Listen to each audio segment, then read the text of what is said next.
نماز عید جو ہے اس کے متعلق سید سیستانی دامت العالی کا جو نظریہ ہے کہ اگر امام معصوم موجود ہوں، چاہے وہ اس زمانے میں ہوں یا آج کے زمانے میں ہوں، جب امام معصوم حاضر ہوں اور وہی نماز پڑھا رہے ہوں تو پھر تو یہ نماز عید کیا ہو جائے گی، واجب ہو جائے گی۔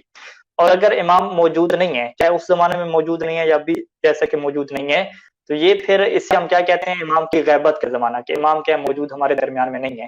تو اس صورت میں یہ نماز کیا ہے، کسی غیر معصوم کے پیچھے پڑھنا جماعت کے ساتھ یہ کیا ہے، مستحب ہے، اور فرادہ بھی پڑھیں گے تو پھر بھی یہ کیا ہے، مستحب ہے۔ اور یہاں پہ ایک اہم نقطہ ہے کہ نماز عید کی جو جماعت ہو رہی ہے، نماز جماعت، اس میں جمعہ کی شرائط کا پایا جانا ضروری نہیں ہے۔ نماز جمعہ کی مثلا کیا شرائط ہوتی ہے کہ کم از کم کیا 5 نمازی ہونے چاہیے، فاصلہ جو ہے وہ 5 کلومیٹر سے زیادہ ہونا چاہیے دو نمازوں کے درمیان۔ ان شرائط کا پایا جانا ضروری نہیں ہے، لہٰذا ایک علاقے کی 2-3 مساجد ہیں، ہر مسجد میں کیا نماز عید ہو سکتی ہے۔ نمازیوں کی تعداد 4-5 سے زیادہ نہیں ہے، پھر بھی کیا 2-3 بندے ہیں تو وہ نماز جماعت کے ساتھ کیا نماز عید پڑھ سکتے ہیں۔ اور یہ نماز عید کیا ہے، 2 رکعت ہے، اور 2 رکعت بالکل نماز فجر کی طرح پڑھنی ہوتی ہے۔ یعنی اس کے اندر فقط ایک ہے کہ قنوت جو انسان کرتا ہے، دعا جو مانگتا ہے قنوت، وہ کیا ہے زیادہ ہوتی ہے، باقی کیا ہے اس میں کوئی فرق نہیں ہے۔ الحمد کے بعد کیا ہے کوئی بھی آپ صورت پڑھ سکتے ہیں، لیکن مستحب ہے روایات میں جسے بتایا گیا ہے، اور سید ثانی نے فرمایا کہ یہ افضل ہے کہ پہلی رکعت میں آپ الحمد کے بعد سورہ شمس پڑھیں اور دوسری رکعت میں سورہ غاشیہ پڑھیں، یا کچھ روایات کے مطابق کہ پہلی رکعت میں سورہ الاعلیٰ پڑھیں اور سبح اسم ربک الاعلیٰ، اور دوسری رکعت میں کیا پڑھیں، سورہ شمس پڑھیں۔ بہرحال یہاں تک تو کیا بات واضح ہے۔ آگے جا کے جو ہے وہ اختلاف ہے، سید سیستانی دامت العالی کا دیگر فقہا کے ساتھ کیا ہے کچھ اختلاف ہے نماز عید کے طریقے میں۔ تو نماز عید میں کتنی جو ہے وہ قنوت ہیں، پہلی رکعت میں کتنے قنوت ہیں اور دوسری رکعت میں کیا کتنے قنوت ہیں؟ جو مشہور نظریہ ہے کہ پہلی رکعت میں 5 قنوت ہیں اور دوسری رکعت میں کیا 4 قنوت ہیں، یہ کیا مشہور نظریہ ہے۔ سید سیستانی کے مطابق جو ہے وہ پہلی رکعت میں 4 قنوت ہیں اور دوسری رکعت میں کتنے قنوت ہیں، 3 کیا قنوت ہیں۔ اس کی وجہ کیا ہے کہ آپ نے جو ہے وہ 5 تکبیریں کہنی ہوتی ہیں۔ اب 5 تکبیروں میں سے کیا ہر تکبیر کے بعد قنوت ہے یا بین کل تکبیرتین، ہر 2 تکبیروں کے درمیان میں کیا قنوت ہے؟ تو یہاں سے بہت سارے ہمارے اپنے جو طلاب حضرات ہیں وہ بھی اس عبارت پہ کیا غور نہیں فرماتے۔ یعنی سید سیستانی دامت العالی نے یہ نہیں لکھا کہ آپ نے ہر تکبیر کے بعد قنوت پڑھنی ہے، کیونکہ اگر ہر تکبیر کے بعد قنوت ہو تو پھر 5 تکبیریں ہیں تو ہر تکبیر کے بعد قنوت پڑھتے جائیں گے تو پہلی رکعت میں کتنی قنوت ہو جائیں گی، 5 قنوت ہو جائیں گے۔ ایسا انہوں نے نہیں لکھا، انہوں نے لکھا ہے کہ 5 تکبیریں کہنی ہیں اور ہر 2 تکبیروں کے درمیان میں کیا قنوت ہے۔ اب یہ دیکھیں 5 تکبیریں ہیں تو ہر 2 تکبیروں کے درمیان میں جب آپ قنوت کہیں گے تو یہ کتنے قنوت بنیں گے، یہ 4 قنوت کیا آپ کے بنیں گے۔ تکبیریں 5 ہوں گی اور قنوت کتنے بنیں گے آپ کے، 4 بنیں گے۔ لہذا پہلی رکعت میں کیا ہے 5 تکبیریں ہیں اور 4 کیا قنوت ہیں۔ پھر ایک اور تکبیر کیا ہے، یہ بھی واجب ہوتی ہے، وہ کیا ہے رکوع میں جانے سے پہلے، رکوع میں جانے سے پہلے ایک اور کیا آپ نے تکبیر کہنی ہے۔ یعنی میں اس کو یوں کر کے بیان کروں کہ پہلی رکعت میں آپ کیسے کہیں گے، جب آپ نے الحمد سورہ پڑھ لی اس کے بعد اللہ اکبر، پہلی آپ نے تکبیر کی، اس کے بعد کیا قنوت ہو گئی، پھر آپ نے دوبارہ اللہ اکبر کہا، پھر کیا ہوگی قنوت ہو گئی، پھر آپ نے تیسری مرتبہ اللہ اکبر کہا، پھر کیا ہوگی قنوت ہوگی، چوتھی مرتبہ اللہ اکبر کہا، پھر کیا قنوت ہو گئی، 5ویں مرتبہ اللہ اکبر کہا، بس اس کے بعد دوبارہ قنوت نہیں ہے، 5 تکبیریں ہوں گی۔ پھر رکوع میں جانے سے پہلے 6ٹھی دفعہ پھر کیا ایک تکبیر آپ نے کہہ دینی ہے، اللہ اکبر۔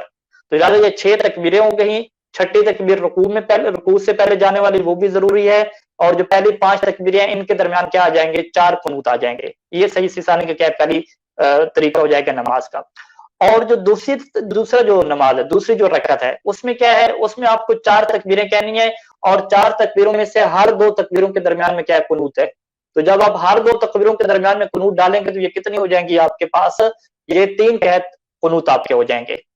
تو لہٰذا اللہ اکبر، اس کے بعد کیا ہے آپ قنوت پڑھیں گے، پھر دوسری تکبیر کہیں گے اللہ اکبر، پھر قنوت پڑھیں گے، پھر تیسری تکبیر اللہ اکبر کہیں گے، پھر قنوت پڑھیں گے، پھر چوتھی تکبیر کہہ دیں گے۔ اب چوتھی تکبیر کے بعد قنوت آپ نے نہیں پڑھنی، پھر 5ویں تکبیر آپ نے کہنی ہے رکوع کے لیے۔ یہ جو آخر پہ ایک تکبیر کہتے ہیں ایسی کہہ دیتے ہیں اللہ اکبر، یہ کیا ہے رکوع کے لیے ہوتی ہے، رکوع سے پہلے کیا اس تکبیر کو کیا آپ نے کہنا ہوتا ہے، تو یہ 5ویں تکبیر ہو جائے گی رکوع سے پہلے۔ تو بس خلاصہ کیا ہوا کہ پہلی رکعت میں 6 تکبیریں ہیں، ان میں سے پہلی 5 تکبیروں کے درمیان میں ایک کے کیا قنوت آ رہا ہے، 6 تکبیریں اور 4 قنوت، اور دوسرے میں کیا ہے 5 تکبیریں اور 3 کیا ہے قنوت ہو جائیں گے۔ یہ صحیح سیستانی کا کیا طریقہ ہے کہ جو انہوں نے منہاج میں لکھا، اور اس کی وجہ کیا ہے، روایات میں کیا ہے، اس کو روایات کو سمجھنے کا کیا فرق ہے کہ آیا روایت میں جو لکھا گیا ہے عقیب کل تکبیرتن یا بین کل تکبیرتن، اس کا کیا مطلب ہے؟ کیا بین کا یہ مطلب ہے کہ ہر تکبیر کے بعد، یا یہ مطلب ہے کہ ہر دو تکبیروں کے درمیان میں؟ تو یہ فقہا کا سمجھنا ہے، اور اس اعتبار سے کیا ہے ہم اس بحث میں نہیں جاتے۔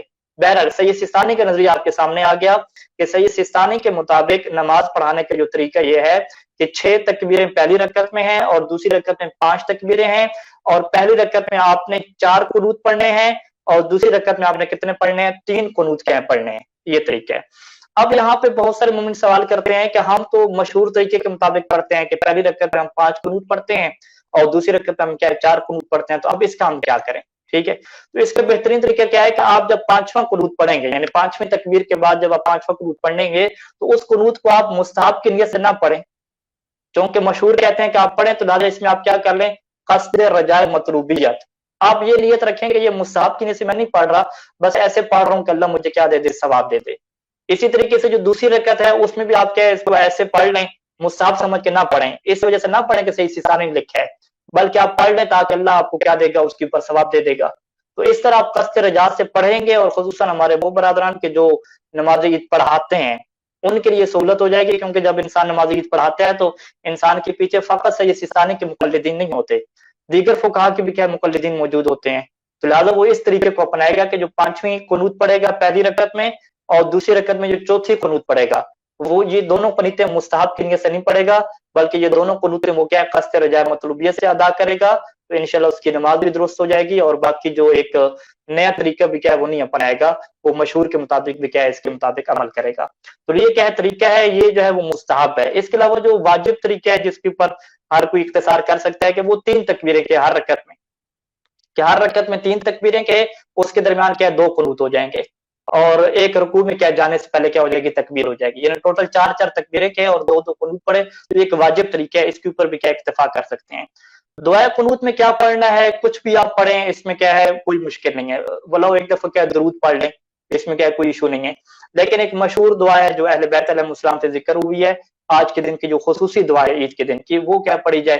اللہم اہل الکبریاء والعظمہ واہل الجود والجبروت واہل العفو والرحمہ واہل التقوی والمغفرہ اسألک فی ھذا اليوم الذي جعلته للمسلمین عیدا ولمحمد صلی اللہ علیہ وآلہ ذخرا ومزیدا ان تصلی علی محمد وآل محمد کا افضل ما صلیت علی عبد من عبادک وصلی علی ملائکتک ورسلک واغفر للمؤمنین والمؤمنات والمسلمین والمسلمات الاحیاء منهم والاموات اللهم انی اسألک خیر ما سألک به عبادک الصالحون واعوذ بک من شر ما استعاذ بک منه عبادک مخلصون۔ یہ والی جو دعا ہے، یہ دعا کیا ہر قنوت میں پڑھی جائے گی، اور یہ کیا مستحب ہے۔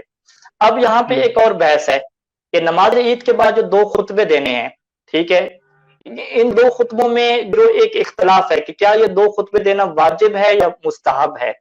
سید سستانی دامت ظلہ العالی کے مطابق 2 خطبے دینا احتیاط لازم کے طور پہ کیا ضروری ہیں، احتیاط واجب ہے کہ نماز عید کے بعد کیا 2 خطبے کیا دیے جائیں، اور 2 خطبوں کے درمیان جو فاصلہ ڈالا جائے کہ وہ جو امام ہے، امام جماعت ہے، وہ بیٹھ گیا تھوڑی دیر کے لیے، یہ کیا درمیان میں کیا ہے کیا ہو جائے گا؟ فاصلہ ہو جائے گا، اور اس طرح سے کیا بن جائیں گے؟ یہ 2 خطبے بن جائیں گے۔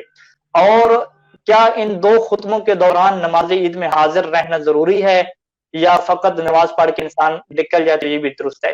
سید سستانی کے مطابق ان 2 خطبوں کے دوران حاضر ہونا اور 2 خطبوں کو سننا یہ کیا واجب نہیں ہے، لیکن اگر سنیں گے تو اچھی بات ہے، ثواب ملے گا، لیکن سننا واجب نہیں ہے۔ جبکہ جو جماعت کے ساتھ جو نماز پڑھی جائے گی اس میں 2 خطبوں کا ہونا کیا ہے احتیاط لازم کے طور پہ کیا ضروری ہے۔ اور اس کا ٹائم کون سا ہے؟ اس کا ٹائم جو ہے وہ طلوع شمس سے ہے، جب سورج کیا ہوگا؟ طلوع ہوگا۔ سورج طلوع ہونے کا مطلب کیا ہے کہ جب نماز فجر آپ کی قضا ہو جاتی ہے، یعنی ایسا نہیں ہے کہ آپ جو ہے وہ ساری رات جاگتے رہے مسجد میں کیا نماز فجر پڑھی، جیسا کہ ہمارے ساتھ یہاں پہ ہوا کہ جب کرونا وائرس نہیں تھا تو مسجد میں ہم نے نماز پڑھی، تو امام جماعت نے کہا کہ جو ہے وہ فجر کی نماز تو پڑھ لی ہے، عید کی نماز کا کیا پروگرام ہے؟ تو وہاں پہ انہوں نے کہا کہ عید کی نماز بھی پڑھا دیں، اب دوبارہ کیا واپس آنا؟ تو انہوں نے کہا ابھی سورج تو طلوع نہیں ہوا، جب سورج طلوع نہیں ہوا تو نماز عید کا ٹائم نہیں ہے۔ نماز عید کا ٹائم کب ہے؟ کہ جب سورج طلوع ہوگا، اور یہ ٹائم کب تک رہے گا؟ نماز ظہر کے ٹائم تک رہے گا۔ اور اگر کوئی اس سے نہیں پڑھتا تو اس کی کیا ہے قضا نہیں ہے، یعنی ایسا نہیں ہے کہ اس کی کیا ہے قضا ہو، اس کی قضا کیا ہے موجود نہیں ہے، اگر کوئی رہ جاتی ہے تو رہ گئی، اس کی دوبارہ کیا ہے قضا ثابت نہیں ہے۔ اور نماز عید سے پہلے کیا ہے غسل کرنا مستحب ہے، اور اس نماز کو جو ہے وہ جہرن پڑھنا کیا ہے یہ مستحب ہے کہ انسان بلند آواز سے کیا ہے نماز عید پڑھے، اور یہ بھی مستحب ہے کہ انسان کیا ہے زمین کے اوپر سجدہ کرے اور صحرا میں کھلے علاقے میں جا کے کیا ہے اس نماز عید کو پڑھے، اور دیگر مستحبات بھی کیا ہیں فقہاء نے ذکر کیے ہیں، اور یہ تو ہو گیا نماز عید کا طریقہ۔